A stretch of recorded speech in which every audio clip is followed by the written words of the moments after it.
गौसे आजम ने सबसे ज्यादा किसका जिक्र किया? गरीब नवाज ने सबसे ज्यादा किसका जिक्र किया? अल्लामा जामी ने सबसे ज्यादा किसका जिक्र किया? किस किस बुजुर्ग का नाम लो? मखदूम अशरफ जहांगीर सिमनानी ने सबसे ज्यादा किसका जिक्र किया? अल्लाह अकबर। आरिफ रूमी ने सबसे ज्यादा किसका जिक्र किया? चले 14 सदियों का इतने मजमूआ निचोड़ कर बताया जाए। खुद इमाम अहले सुन्नत इमाम अहमद रजा खान मुहद्दिस बरेली को देख लो, सबसे ज्यादा जिक्र किसका किया? अल्लाह अकबर। फतावा भी लिखा तो ये नहीं कि ये मेरी सलाहियत का नतीजा है, अल्लाह अकबर। फतावा खुद लिख रहे हैं। हर फतवा लिखने वाले ने, मैं किसी पे टिप्पणी नहीं कर रहा हूँ, बात सिर्फ इश्क की और ख्याल की बता रहा हूँ। अल्लाह अकबर। मैंने अपने फतावे का नाम रखा फतावा कादरिया, इन्होंने अपने फतावे का नाम रखा फतावा सिराजिया, इन्होंने अपने फतावे का नाम रखा ये फतावा, सबने अच्छे नाम रखे, लेकिन ये फिक्र इमाम अहमद रजा है। फतावा खुद लिख रहे हैं और उसका नाम रखते हैं अल अताया नबविया फिल फतावा रज़विया। हाथ मेरे हैं लेकिन ये सारी अताएं मेरे महबूब मुस्तफा जाने रहमत। जो अंदाजा तो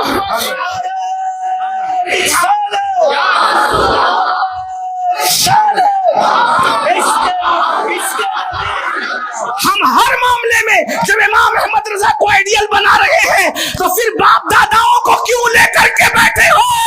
नबी का जिक्र कसरत से क्यों नहीं करते? क्योंकि जो प्यारा होता है उसी का जिक्र कसरत से होता है। आइए मैं सिर्फ 2-4 जुमले में बात आगे बढ़ाऊं। हमारे यहाँ मैयत हो तो मैयत पे लोग रोते हैं, हमारे यहाँ खुशी हो तो लोग जो वो डांडिया खेलते हैं, डीजे बजाते, ढोल बजाते। आओ लोग कहते हैं अहमद रजा दिमाग में क्यों छाया है? मैंने कहा ये नबी का एहसान है।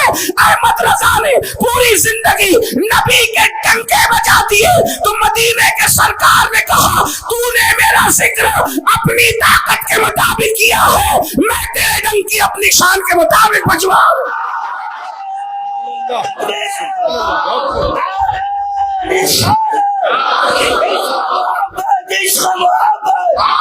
किस तरीके से जिक्र किया, किस तरीके से जिक्र किया, ये चंद मिसालें आपके सामने रख रहा हूं। अल्लाह अकबर। रायचूर वालों, गिरद नवाज से आने वालों, अगर चाहते हो कि बच्चे मुर्तद होने से बचे, चाहते हो कि बच्चियां भागने से बचे, हुजूर का जिक्र करो, हुजूर को दिलो दिमाग में बसा दो, हुजूर को ज़हनो दिमाग में बसा दो। जिसके दिल में आमेना का लाल रहेगा उसके दिल में कोई बुत जगह नहीं बना सकता, कोई इश्क जगह नहीं बना सकता, कोई मोहब्बत जगह नहीं बना सकती।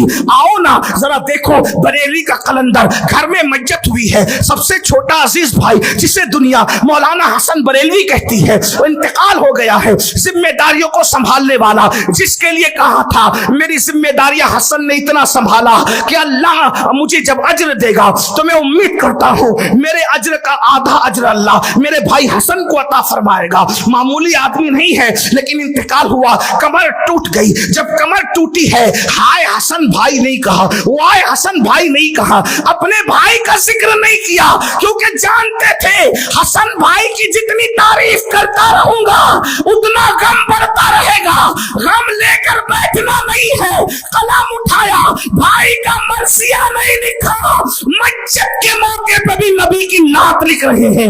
आंखें रोनों के सुझाने वाले, जाने वाले नहीं आने वाले, ये नबी की नात हो रही है। आंखें रोनों के सुझाने वाले, जाने वाले नहीं आने वाले, वही धूम उनकी है माशाअल्लाह। मिट गए आंख मिटाने वाले, हुस्न तेरा सना देखा ना सुना, हुस्न तेरा सना देखा ना सुना, कहते हैं अगले जमाने वाले। जगमगा उठी मेरी गोर की खाक, तेरे कुर्बान चमकने वाले, सुनियो उनसे मदद मांगे जाओ, बड़े बकते रहे बकने वाले, और आसियो थाम लो दामन उनका, वो नहीं हाथ झटकने वाले। और फिर कहते हैं क्यों रज़ा आज गली सुनी है, उठ मेरे धूम मचाने वाले।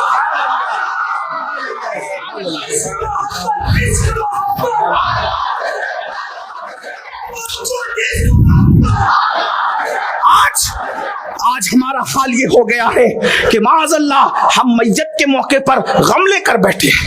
महबूब को याद करो, और ये हुजूर के जिक्र की शान है, मौजिज़ा है मेरे नबी का। नबी को गम में याद करो तो गम खत्म हो जाता है।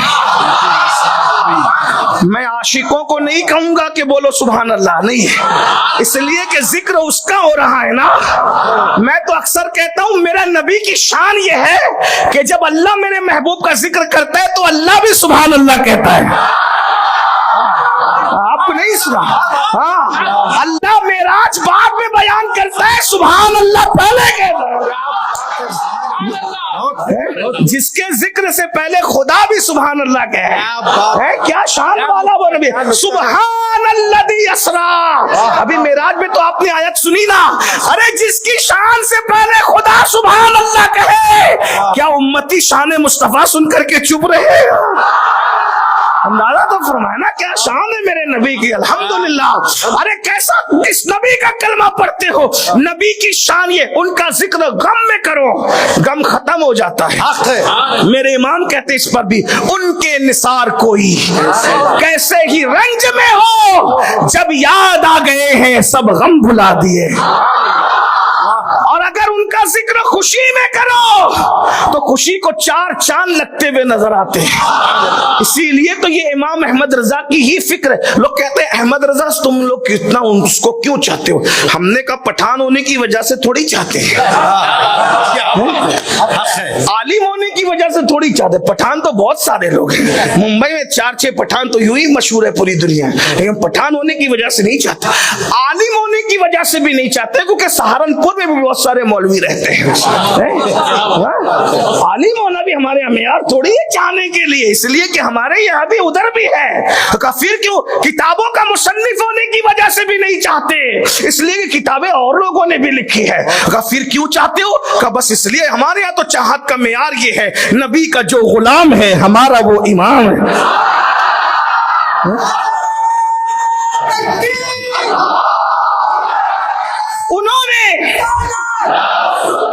उन्होंने हमारे यार के डंके बजाए, हमें उनसे प्यार आ गया, और इतना प्यार आया अब हम अपने बाप का उतना जिक्र नहीं करते जितना उस आशिको यार का जिक्र करते। तो जो तो फरमाए किस तरीके से, देखिए उनका मेयार ही अलग था। जिससे मोहब्बत होती है आदमी उसी का जिक्र करता है। किस तरह करता है जरा देखिए, जरा मैं आपके सामने रख रहा हूँ, अल्लाह करे आपके बात समझ में आए। जब आदमी बहुत खुश होता है तो क्या कहते हैं? वाह वाह वाह। क्या कहते हैं? खुशी में कहते हैं वाह वाह। अभी भी तकरीर में कुछ लोग वाह कह रहे हैं, अच्छी बात है, कहना चाहिए। महबूब के नाम पे वाह ना करे तो फिर किसके नाम पे? अच्छा शेर सुनते हैं तो लोग कहते हैं वाह। इसी तरह, लेकिन वो कैसा बागैरत था, वो शायरों पे वाह नहीं करता था, वो वाइजों पे वाह नहीं करता था, वो हसीनों पे वाह नहीं करता था। जब वो खुश होता वाह कहता तो भी महबूब पर वाह कहता। कहता वाह क्या जूदो करम है शहे बतराते। उसकी खुशी की वाह भी, उसकी खुशी की वाह भी अपने महबूब के नाम थी, उसके गमों की आह भी अपने महबूब के नाम थी। वो आह भी करता तो यार के नाम पे, वो वाह भी करता तो यार के नाम। उसकी आहें भी यार के लिए थी, उसकी वाहें भी यार के लिए थी। जब वाह करता तो यूं कहता वाह क्या जूदो करम है शहे बतहा तेरा, नहीं सुनता ही नहीं मांगने वाला तेरा। और महबूब को इतना मानते हो तो क्या कहोगे? कुछ तो महबूब को कहोगे ना। तो मेरा इमाम कहता है मैं क्या कहूंगा, सुनो। कहते मैं तो मालिक ही कहूंगा। इश्क बहुत जिद्दी होता है, इश्क जिद्दी होता है। लोग कहते हैं ये मौलवी लोग जिद्दी क्यों है? मैंने कहा तूने इश्क किया ही नहीं है। क्या बात है? जहां इश्क होता है वहां जिद होती है। वरना बात ढूंढी कर रहा हूं, बुजुर्ग लोग बैठे मगर समझाने के लिए करना पड़ेगा। जो छोकरे छोकरियां मोहब्बत करते हैं ना, माँ बाप पीट पीट कर आजीज आ जाते हैं मगर वो छोड़ते नहीं। जब अपने जैसे बदबूदारों का इश्क इतना जिद्दी बना देता है, क्या बात है? तो वो खुशबूदार महबूब, सुभान अल्लाह, जिसकी जुल्फों की खुशबू से जमीन की गलियां भी महक रही हैं और अर्शे मोहल्ला भी महक रहा है।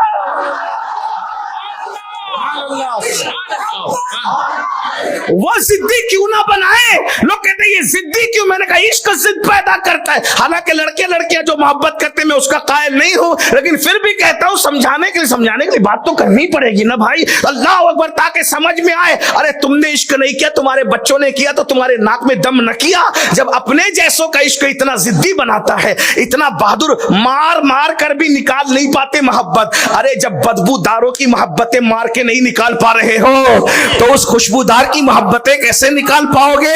जो मोहब्बतें नफसानियत है जब वो नहीं छीन पाते हो, तो जिसकी मोहब्बत इबादत नहीं बल्कि जान इबादत है कैसे छीन पाओगे। अल्लाह अकबर। तो कहते हैं एक मौलवी ने कहा, मैं जबरदस्ती जैसे चलाया जिक्र आ गया तो बात कर ली जाए, नाम नहीं लूंगा इसलिए कि मैं शहद चबाने के बाद एलवा चबाने का कायल नहीं हूं। बारह लेकिन बात इतनी जरूर है, तवज्जो फरमाए। अल्लाह, एक मौलवी ने कहा उन्हें तो बड़ा भैया कहना चाहिए। जिसने भी कहा छोड़िए, यार का जिक्र आए तो अगियार के जिक्र की जरूरत नहीं, कभी वक्त आएगा तो उनका भी जिक्र करके बताएंगे। लेकिन याद रखना, एक मौलवी ने कहा बड़ा भैया कहना चाहिए, एक मौलवी ने कहा चौधरी कहना चाहिए, गांव का चौधरी, एक मौलवी ने कहा अपने जैसा बशर कहना चाहिए। लेकिन इमाम अहमद रजा आशिक ने कहा मैं तो बड़ा भैया ना कहूंगा। जब मैं अपने अब्बा को बड़ा भैया नहीं कहता तो मैं अपने महबूब जिसका कलमा पढ़ता उसको बड़ा भैया कैसे कह दूं। अल्लाह, जब अब्बा को चौधरी नहीं कहता किबला, ओ बेअदब तू जो चाहे कह दे, लेकिन मैं तो ना कहूंगा क्योंकि मैं एक बाप की औलाद हूं। बाप को काबा किबला मोहतरम कहता हूं, बाप को काबा किबला मोहतरम कहता हूं। जिसको बाप के बाप होने में शक हो वो चौधरी कहे, अपने जैसा बशर कहे, जो चाहे कहे, क्योंकि हम तो कहते हमारा बाप भी हमारी तरह बशर नहीं है। क्यों? इसलिए कि अपने आप को देखो तो कुछ नहीं मिलता, लेकिन बाप को प्यार से देखो तो मकबूल हज का सवाब मिलता है। जब मेरा बाप मेरी तरह नहीं तो मेरा रसूल पाक मेरी तरह कैसे हो सकता है। मौलवी कहता है और नहीं जाहिर में, मैंने कहा जाहिर में ही बाप, वो बाप जो पूरी दिन बीड़ी पीते गुजार दे, वो बाप जो पूरी जिंदगी कभी मस्जिद का मुंह ना देखे, सिर्फ मोमिन है और बाप है, तो उसको देखने से आलिम को भी मकबूल हज का सवाब मिल रहा है, मुत्तकी को भी। जब बाप के जाहिर में इतनी तासीर है तो खुदा के महबूब के जाहिर में कितनी तासीर है। तो जाहिर ही की बात है ना, नबी के बातिन पे तो कोई बात ही नहीं हो सकती। अरे जब मैं अल्लामा अशरफ मियां के बातिन पे बात नहीं कर सकता तो जिसका कलमा पढ़ता हूं उसका बातिन मुझे क्या पता है। जाहिर ही में तो सिद्दीक अकबर उलझे हुए हैं। सिद्दीक को हद नहीं मिलती जाहिर की, सिद्दीक को हद नहीं मिलती जाहिर की, जिब्रील को हद नहीं मिलती जाहिर की, अली या मुर्तजा को हद नहीं मिलती जाहिर की। तो मेरी औकात क्या है कि मैं उनके बातिन पे बात करूंगा। या अबा बकरिन लम यारिफनी हकीकतन गैर रब्बी, ए अबू बकर मेरी हकीकत को मेरे रब के सिवा कोई जानता ही नहीं। जब कोई जानता ही नहीं तो बयान क्या कर सकता है। ये सब जाहिरी की बातें हो रही है। अभी जाहिर ना समझ सके बातिन में कहा जाएंगे हैं? बातिन में, अरे जो समुंदर का बातिन ना जान सके वो नबी पाक जो नबूवत का समुंदर है, इस्मतों का समुंदर है, तहारतों का समुंदर है, अजमतों का समुंदर है, अल्लाह अकबर मोजज़ात का समुंदर है, इल्म का समुंदर है, हुस्न का समुंदर है। खुदा की इज्जत की कसम उस समुंदर में कौन गोताज़नी करेगा। अल्लाह अल्लाह। तो अर्ज क्या कर रहा था, बात दूर निकल गई। तवज्जो फरमाए, वो कहते तुम ये सब कुछ कहोगे, चौधरी कहोगे, ये कहोगे, वो कहो ना, मैं ये सब नहीं कहूंगा। क्यों? मैं आशिक हूं। तो फिर क्या कहेंगे आप? मैं तो मालिक ही कहूंगा।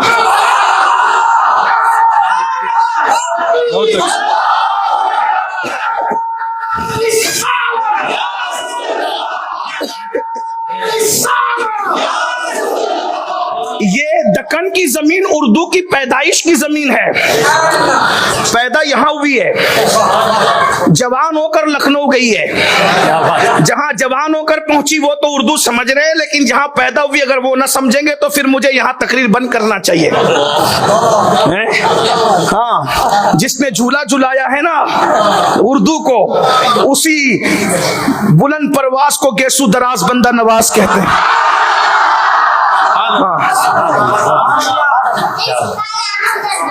तो उर्दू आप नहीं समझ रहे। मैं तो मालिक कहूंगा नहीं, इश्क जिद्दी है, मैं तो मालिक ही कहूंगा। मालिक ही कहूंगा। शायद दुनिया कुछ कहे और नहीं ये मौलाना शिर्क है, क्यों? मालिक तो अल्लाह है। अगर मुझे तू मामूली मौलवी न समझ, ये 2 रकअत वाला। इमाम अहमद रजा ने बताया 108 उलूम व फुनून का माहिर हूँ। हाँ, 108 उलूम व फुनून का माहिर हूँ मैं, वो 2 रकअत वाला नहीं हूँ कि तुम मुझे जब वो डराएगा शिर्क से तो मैं डर जाऊंगा। मैं तो दलील भी रखता हूँ। जो शेर और शायरी में इतनी दलील रखता हो, फतावा में उसकी दलीलों का आलम क्या होगा? अब सुन, मैं मालिक ही कहूंगा, वापस नहीं लूंगा, मालिक ही कहूंगा। दलील इसलिए कि मालिक कहने की वजह यह है, और मालिक ही कहने की वजह यह है, मैं तो मालिक ही कहूंगा कि वो मालिक के हबीब। मालिक कहने की वजह यह कि ये मेरा मालिक मालिक का हबीब है। अब कहते हैं मैं तो मालिक ही कहूंगा कि वो मालिक के हबीब, यानी महबूब व मुहिब में नहीं मेरा तेरा।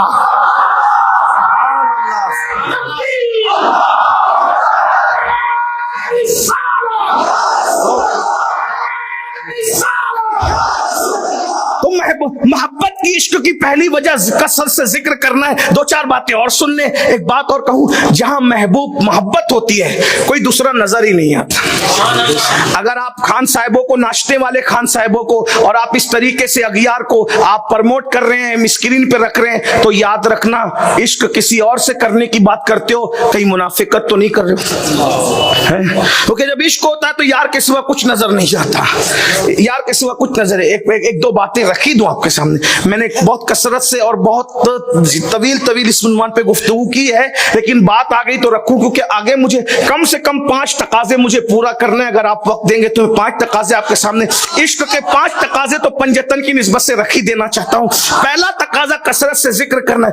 महबूब का के अलावा कोई दिखता ही नहीं। चलो कोई नहीं दिखता, महबूब के सिवा कोई नहीं दिखता। हत्ता के पिक्चर क्या चीज है भाई, गुनाह क्या चीज है, पाप क्या चीज है। जब महबूब को का इश्क छाता है ना, फिर काबा भी नहीं दिखता, फिर काबे के जलवे में भी हबीब नजर आता है, आसमानों के जलवे में भी हबीब नजर आता है, अर्श के जलवे में भी हबीब नजर आता है, जलवे खलील में भी हबीब नजर आता है, नारे नमरूद की रानाइयों के अंदर भी हबीब की कार फरमाइयां नजर आती है। जल्दी से पढ़ दूं, देखो वही कुश्ता इश्क के रसूल बरेली का कलंदर जब काबा जाता है, वो काबे को देख के कहता है, हाजी आओ शहंशाह का रोजा देखो। काबा तो देख चुके, काबे का काबा देखो, और गौर से सुन तो रजा, काबे से आती है सदा, मेरी आंखों से मेरे प्यारे का रोजा देखो। काबा देखकर कहते हैं, ओ ये काबा तो फिर काबा है, लेकिन मैं अपने काबे का क्या करूं, होते कहां खलीलो बिना। ये काबा किधर से आता, ये काबा किधर से आता, होते कहां खलीलो बिना, काबाओं में ना लौलाक वाले साहिबी सब तेरे घर की है।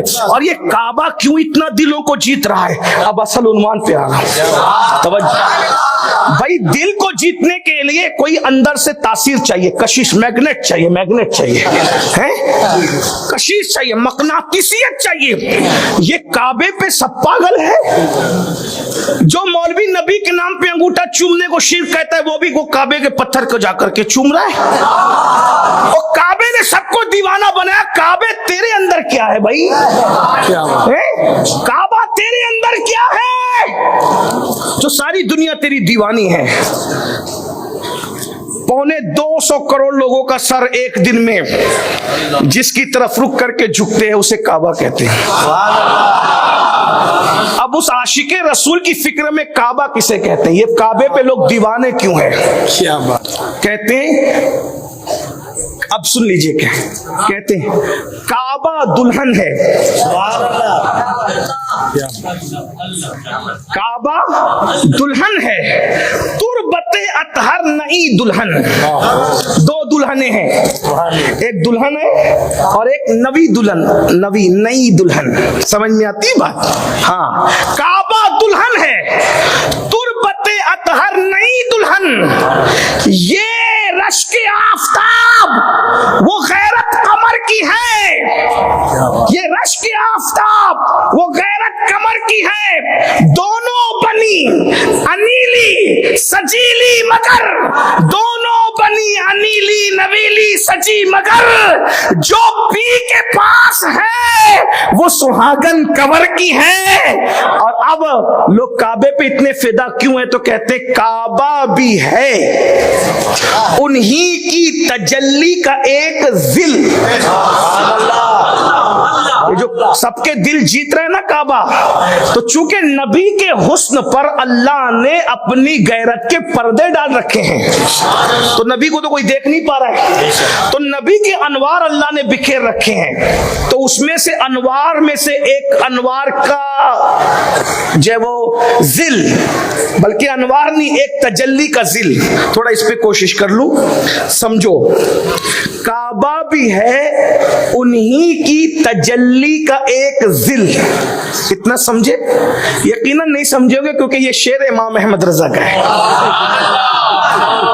हाँ, समझ में आती है? काबा, सुन ले फिर से, थोड़ी मुश्किल हो रही है लेकिन बहरहाल आशिक बैठे, सब काम बन जाएगा। तवज्जो है आपकी? काबा भी है उन्हीं की तजल्ली का एक जिल। बस इस पे बात आगे बढ़ा दूंगा, तकाज़े दुआम पे चले जाएंगे, लेकिन काबा भी है, काबा भी है उन्हीं की तजल्ली का एक जिल। एक जिल, जिल कहते हैं साए को, तजल्ली किसे कहते हैं? अब तजल्ली समझो, ये फोकस है, ये दिखता है फोकस, आपको यहाँ क्या कहते हैं? ये लाइट फोकस, फोकस ही कहते हैं, फोकस।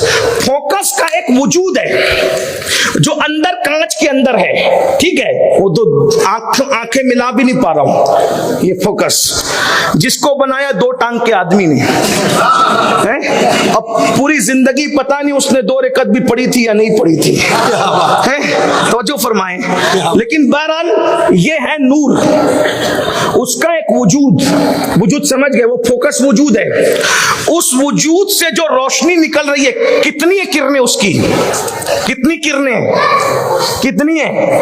करोड़ों किरणें, करोड़ों किरणें कहें। वो किरणें, एक है वजूद, एक है किरणें, ठीक। अब किरणों की जो रोशनी है, किरण अलग हो गई, किरण की रोशनी जो है, उससे जो रोशनी जो किरणों से निकल रही है उसको कहते हैं तजल्ली, ठीक है? ये करोड़ों जो किरणें हैं वो एक जिस्म है, फिर उसकी किरण है, किरण की तजल्ली है। इतना समझे? तजल्ली डायरेक्ट नहीं है, ये तजल्ली मुझ पे डायरेक्ट आ रही है, लेकिन ये डायरेक्ट नहीं है। इस तजल्ली के सामने आईना रखूं तो अब वो तजल्ली जो आईने में दिख रही है उसको कहते हैं जिल, तजल्ली का साया। इतनी बात समझ में आई? बोलो भाई, समझ में आई? समझ में आएगी नहीं? अब जब ये तजल्ली आईने में दिखेगी तो ये रोशनी को पूरे कमरे में इनेकास के साथ उसका अक्स जो है पूरे कमरे को रोशन और मुनव्वर कर देगा, तो सब उसकी तरफ भागेंगे, रोशनी रोशनी रोशनी रोशनी। समझ में आती है बात? लेकिन जो इस तजल्ली की तरफ भागेंगे जो आईने में दिख रही है, ये पकड़ में नहीं आएगी, ये पकड़ में नहीं आएगी। आईना हटा दो तो रोशनी गायब, और ये जो किरणें हटा दो तो रोशनी गायब, किरणें हट जाए तो भी रोशनी गायब, आईना हटा दो तो भी रोशनी गायब, और वजूद हट जाए तो फिर सभी गायब। इतनी बात समझ में आती है? अब ये फोकस को यही फेंक दीजिए। अल्लाह अकबर, इससे बड़ी रोशनी है चौथे आसमान का सूरज। एक है सूरज की जात, दूसरा उसकी किरण, फिर उसकी तजल्ली, तजल्ली फिर वो जो आईने में दिखे। अब आप गौर कर सकते हैं, ये आसमान का सूरज, अल्लाह अकबर, और एक है आफताब नबूवत, एक है नबूवत का सूरज, वो है मुस्तफा जान रहमत की जात। अब मुस्तफा जान रहमत की जो जात है आफताब रिसालत, उससे नूर की किरणें निकल रही है, उससे नूर की किरणें निकल रही है। अल्लाह अकबर, इसकी किरणें करोड़ों, सूरज की अरबों खरबों, तो नबी के नूर की किरणें कितनी होगी इसका कोई अंदाजा कर सकते हैं? बोलो, अंदाजा कर सकते हैं? मेरे इमाम कहते हैं नबी के नूर की किरण क्या है? नबी के नूर की किरण क्या है? तो कहते हैं तू है खुर्शीद रिसालत प्यारे, छुप गए तेरी जिया में तारे, अंबिया और है सब मां पारे, उससे ही नूर लिया करते हैं। नबी से नूर लेने वाले अंबिया हैं, वो लोग कितने उनके अनवार होंगे।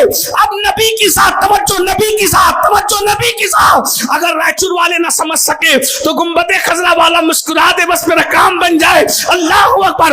नबी की साथ करोड़ों अरबों खरबों बेशुमार अनवार और तजल्लियात, उन तजल्लियात में से एक किरण, उस किरण की तजल्ली, उस तजल्ली का अक्स, उस अक्स के बारे में बात बस 2 जुमलों में पूरा कर दूं क्योंकि वक्त ज्यादा हो गया।